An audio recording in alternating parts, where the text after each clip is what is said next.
Hi friends, అందరికీ good evening అండి. మేమైతే కీసరగుట్ట టెంపుల్కి అయితే వెళ్ళాము.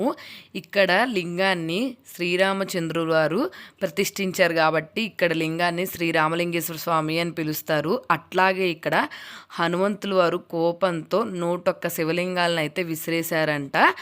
గుడి చుట్టుపక్కల ఈ 101 శివలింగాలు అక్కడొకటి పడి ఉంటాయన్నమాట. ఇక్కడ కార్తీక పౌర్ణమి రోజులు విశిష్టంగా ఎన్నో రకాల పూజలు అయితే చేస్తారంట. మేమైతే సాటర్డే రోజు వెళ్ళాము. ఆ పూజలన్నీ మిస్ అయ్యాము చాలా. ఎక్కడికి వెళ్ళినా కానీ ఇక్కడ మనం స్వయంగా అభిషేకం చేసుకోవటానికైతే అన్ని శివలింగాలు అయితే అక్కడొకటి అయితే ఉంటాయి.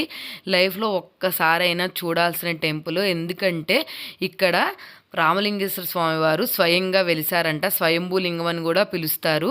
నెక్స్ట్ అలాగే ఇక్కడ నాగేంద్ర స్వామి పుట్ట కూడా ఉంది. అది కూడా స్వయంగా వెలిసిందంట. కాబట్టి లైఫ్లో ఒక్కసారైనా చూడాల్సిన ప్రదేశం. మీకైతే వీడియో నచ్చితే వెంటనే సబ్స్క్రైబ్ చేసుకోండి.